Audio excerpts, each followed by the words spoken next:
जय हिंद। आज के वीडियो में हम बात करेंगे डीएनए और आरएनए के बारे में कि क्या होता है डीएनए और क्या होता है आरएनए। इनके कार्य प्रणाली के बारे में भी चर्चा करेंगे। डीएनए डीऑक्सीराइबोन्यूक्लिक और आरएनए राइबोन्यूक्लिक अम्ल, ये दोनों न्यूक्लिक अम्ल के ही पार्ट होते हैं। तो चलिए समझते हैं डीएनए और आरएनए को। तो यहाँ पर यदि बात की जाए न्यूक्लिक अम्ल की,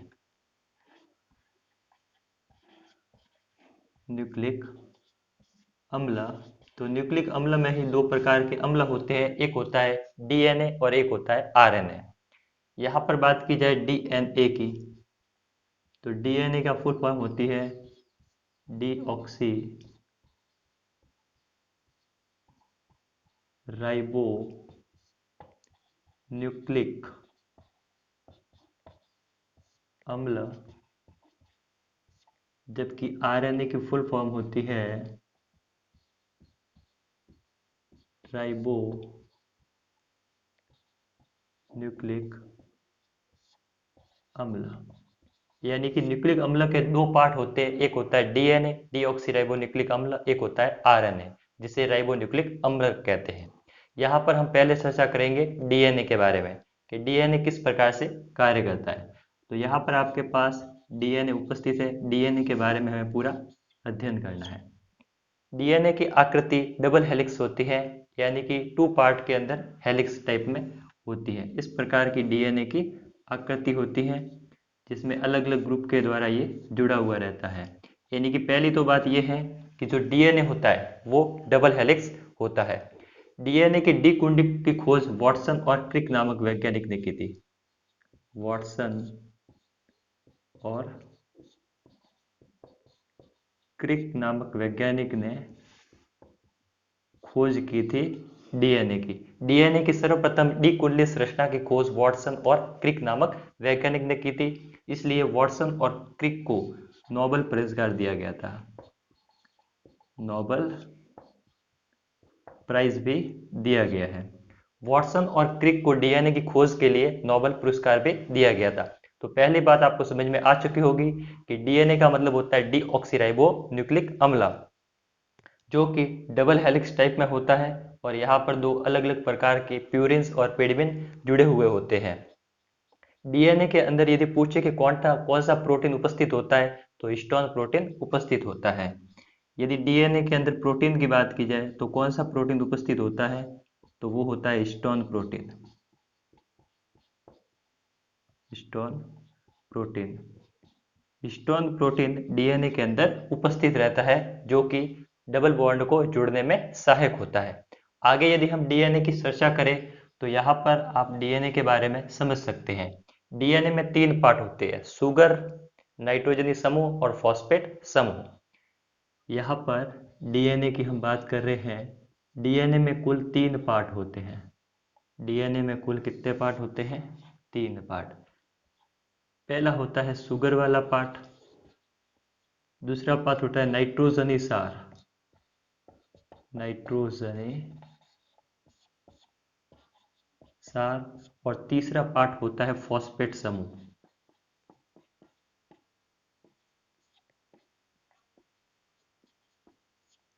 डीएनए के अंदर तीन जो पदार्थ होते हैं उपस्थित होते हैं, पहला सुगर, नाइट्रोजनी सार और फॉस्फेट समूह। यदि डीएनए में तत्व की बात की जाए तो फॉस्फेट तत्व उपस्थित होता है, जबकि सार की बात की जाए तो नाइट्रोजनी सार उपस्थित होता है। डीएनए में यदि शुगर की बात की जाए तो डीऑक्सी शुगर पाई जाती है। डीऑक्सी राइबोज शुगर उपस्थित रहती है। यदि डीएनए में आपसे पूछे कि कौन सी शुगर उपस्थित होती है, तो डीऑक्सीराइबोज शुगर उपस्थित रहती है। जबकि नाइट्रोजनी सार की बात की जाए तो नाइट्रोजनी सार दो प्रकार के होते हैं, एक होता है प्यूरिन और एक होता है पिरिमिडिन। प्यूरिन और पिरिमिडिन में एडेनिन, ग्वानिन, थायमिन और साइटोसिन उपस्थित होते हैं। Adenine,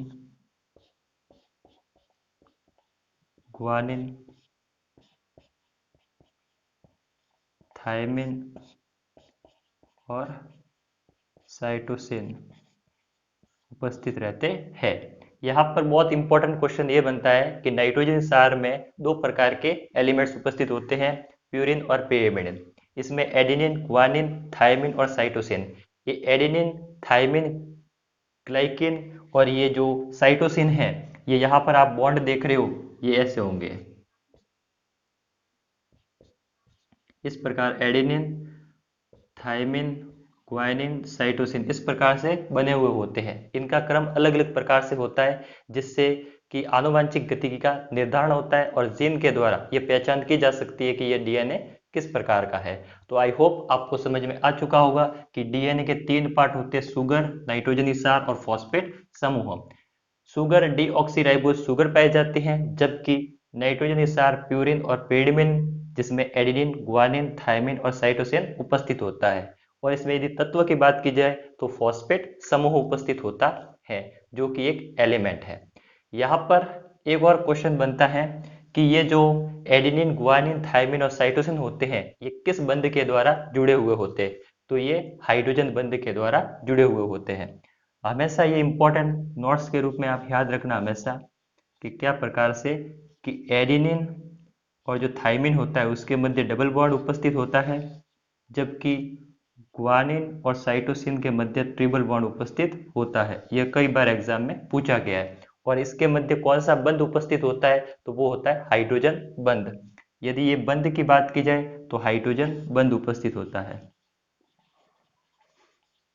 hydrogen bond.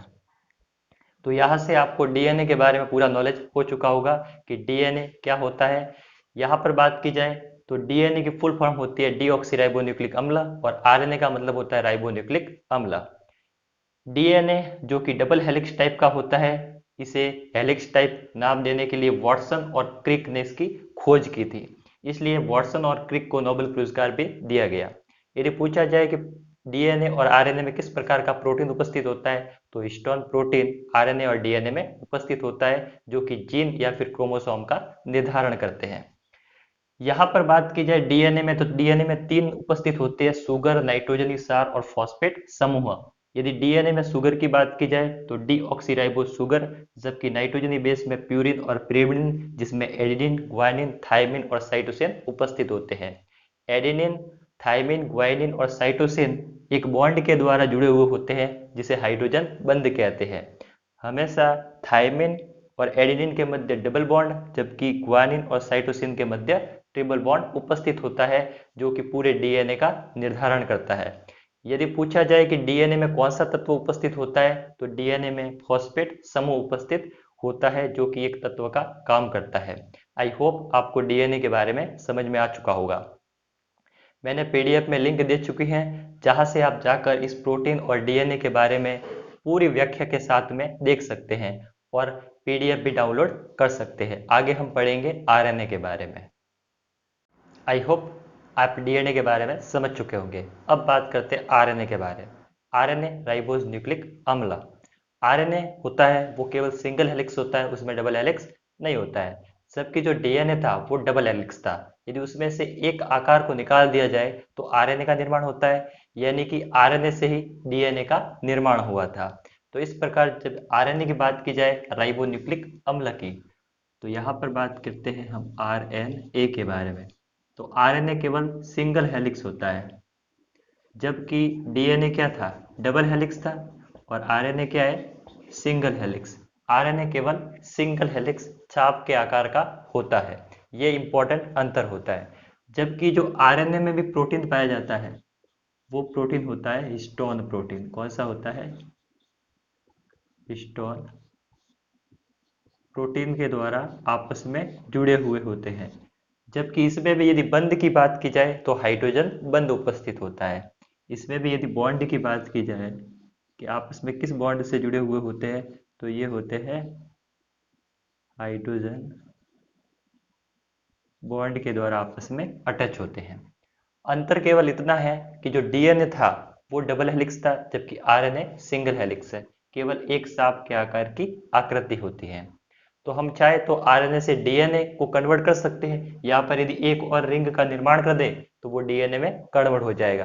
तो आगे हम ये भी सीखेंगे कि किस प्रकार आरएनए को डीएनए में और डीएनए को आरएनए में और वापस आरएनए को प्रोटीन में कन्वर्ट किया जा सकता है। यहाँ पर यदि बात की जाए आरएनए की, तो आरएनए में भी इसके 3 पार्ट होते हैं।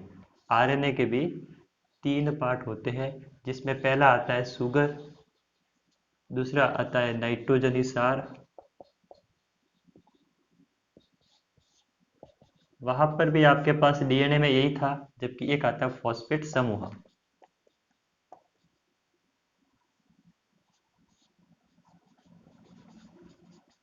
यहाँ पर भी सेम है कि डीएनए में भी 3 पार्ट होते हैं, शुगर, नाइट्रोजनी बेस और फॉस्फेट समूह। केवल अंतर कितना है वो देखते हैं।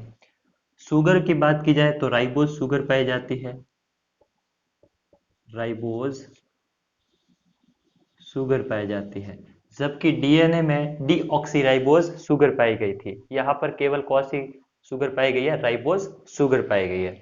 जबकि बात की जाए नाइट्रोजनी बेस की, तो नाइट्रोजनी बेस भी 2 प्रकार के होते हैं यहाँ पर भी। एक होता है प्यूरिन और एक होता है पिरिमिडिन। प्यूरिन और पिरिमिडिन। प्यूरिन में भी एडिनिन और गुआनिन,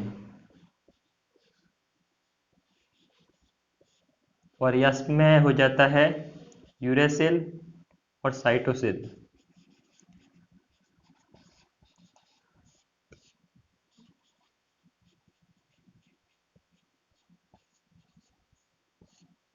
यहाँ पर यदि बात की जाए नाइट्रोजनी सार की, तो नाइट्रोजनी सार भी 2 प्रकार के, प्यूरिन और पिरिमिडिन, जिसमें एडिनिन, ग्वानिन, यूरेसिल और साइटोसिन।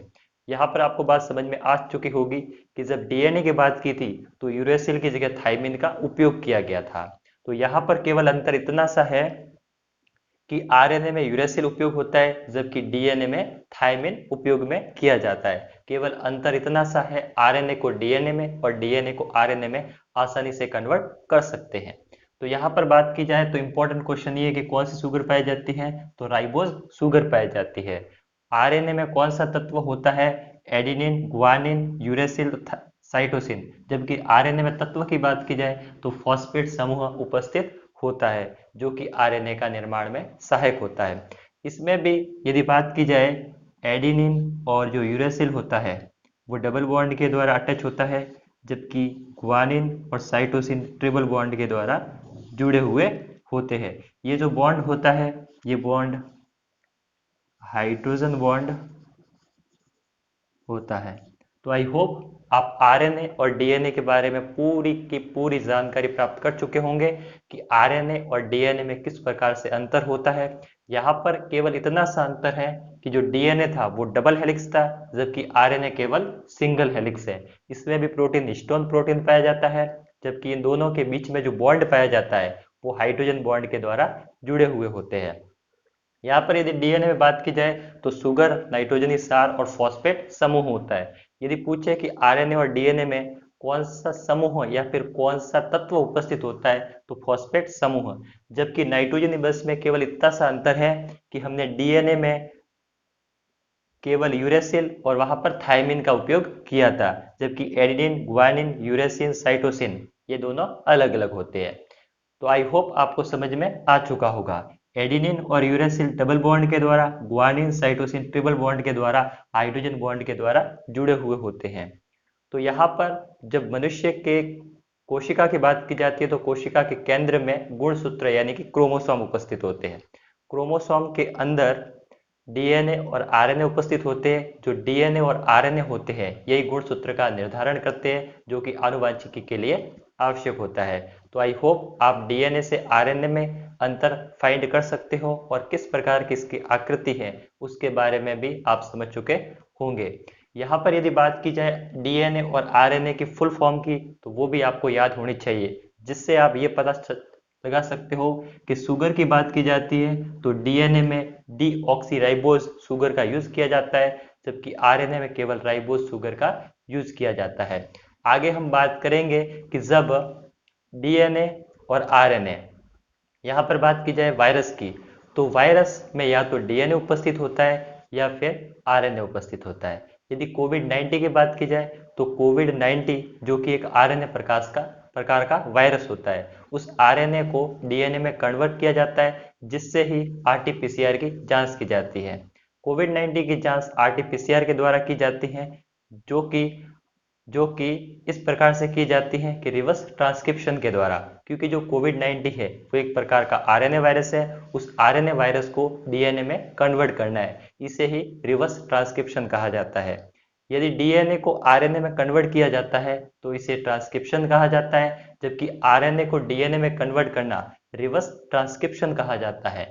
जबकि आरएनए या फिर डीएनए से प्रोटीन के निर्माण को ट्रांसलेशन यानी कि अनुलेखन कहा जाता है, जिसके द्वारा कोविड-19 की जांच आरटी-पीसीआर के द्वारा की जाती है, जिसका मतलब होता है reverse transcription polymer chain reaction.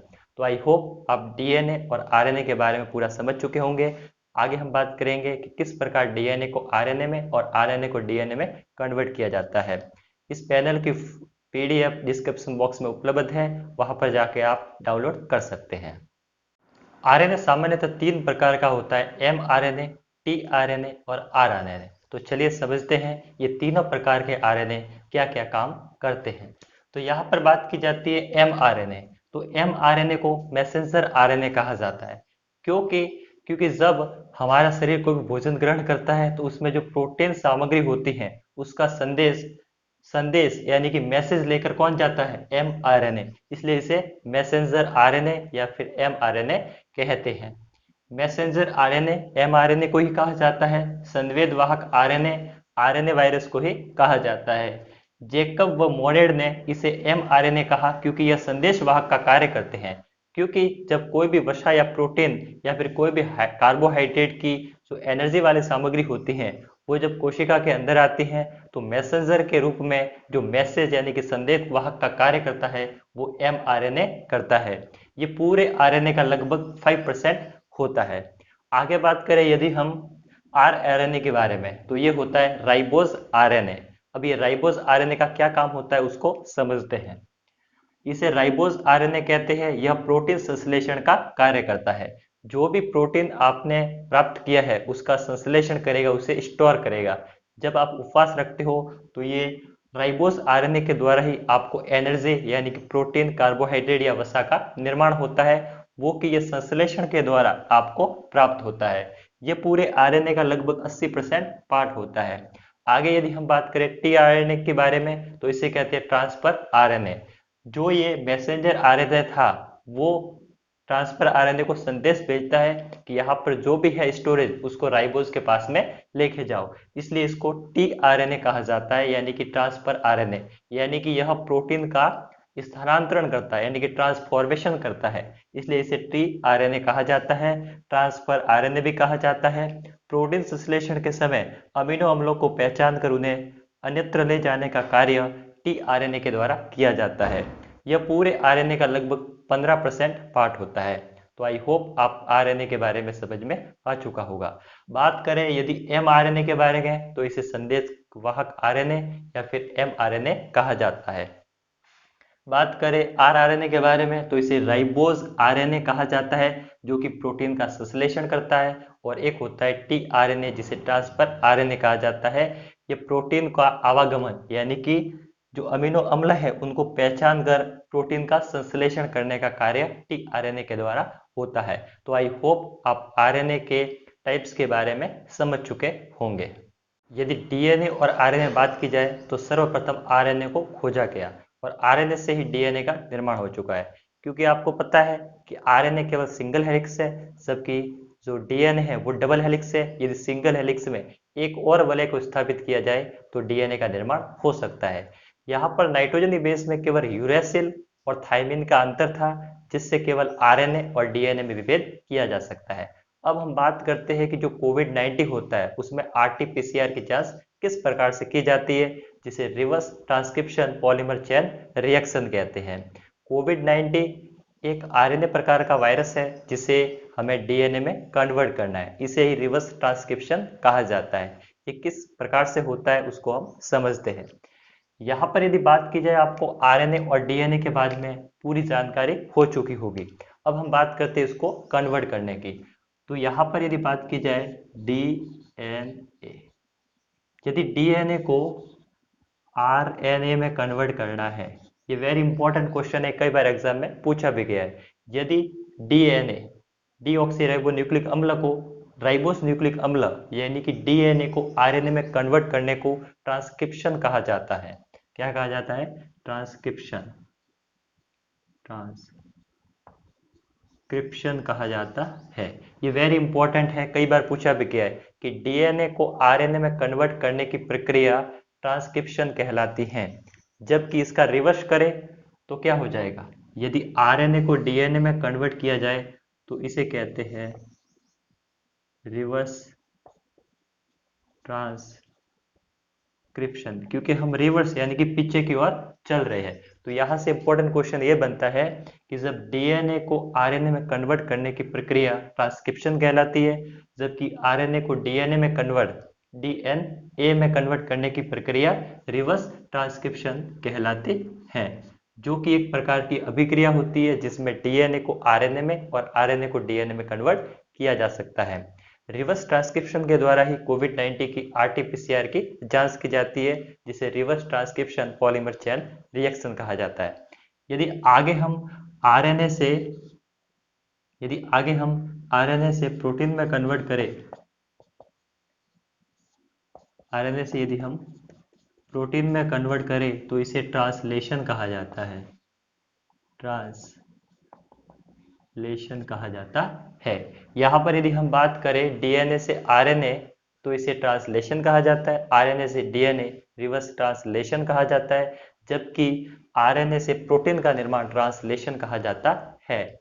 यहाँ पर जो कोविड-19 है, जो महामारी फैली हुई है कोविड-19, वो एक प्रकार का आरएनए वायरस है, एक प्रकार का आरएनए वायरस है। इस आरएनए वायरस को हमें डीएनए में कन्वर्ट करना है, इसलिए कोविड-19 की जांच आरटी-पीसीआर के द्वारा की जाती है। आरटी-पीसीआर का मतलब होता है reverse transcription polymerase chain reaction कहा जाता है। इसी प्रकार कोविड-19 की जांच आरटी-पीसीआर के द्वारा की जाती है। तो आई होप आपको समझ में आ चुका होगा कि किस प्रकार डीएनए को आरएनए में कन्वर्ट करने को ट्रांसक्रिप्शन और आरएनए को डीएनए में कन्वर्ट करने को ट्रांसलेशन, क्योंकि आरएनए और डीएनए में केवल थायमिन और यूरेसिल का अंतर होता है। जिस हिसाब से कोविड-19 आरएनए वायरस है, इसको वापस आरएनए से डीएनए में कन्वर्ट किया जाता है, इसे रिवर्स ट्रांसक्रिप्शन कहते हैं। और जब कोविड-19 की जांच की जाती है उसे आरटी-पीसीआर कहते हैं। आरटी-पीसीआर का मीनिंग रिवर्स ट्रांसक्रिप्शन। ये रिवर्स ट्रांसक्रिप्शन ये शब्द यही से आया है कि किस प्रकार से इसको किया जाता है। Reverse transcription polymerise chain reaction, polymerise का मतलब होता है बहुत सारी चेन रिएक्शन होती है, इसे पॉलीमराइज करना ही कहलाता है। आरटी-पीसीआर के द्वारा जांच की जाती है। जबकि बात की जाती है आरएनए से प्रोटीन में कन्वर्ट, तो इसे ट्रांसलेशन कहा जाता है। जब आरएनए से प्रोटीन बनता है तो प्रोटीन के बाद वापस उसे आरएनए और डीएनए में कभी भी कन्वर्ट नहीं किया जा सकता है। तो आई होप आप डीएनए, आरएनए और आरटी-पीसीआर के बारे में पूरी जानकारी प्राप्त कर चुके होंगे कि किस प्रकार से रिवर्स ट्रांसक्रिप्शन के द्वारा भी कोविड-19 की जांच की जाती है। जो वायरस होते हैं उनमें या तो आरएनए उपस्थित होता है या फिर डीएनए। इस हिसाब से जो कोविड-19 था वो एक प्रकार का आरएनए वायरस था, उस आरएनए वायरस को डीएनए में कन्वर्ट करना आरटी-पीसीआर यानी कि रिवर्स ट्रांसक्रिप्शन कहलाता है। इस प्रकार कोविड-19 की जांच आरटी-पीसीआर या फिर सीटी वैल्यू के द्वारा ज्ञात की जाती है। तो आई होप आप पूरी की पूरी जो मैंने पैनल के ऊपर लिखा था आप पूरा समझ में आ चुका होगा। तो मिलते हैं नेक्स्ट वीडियो में।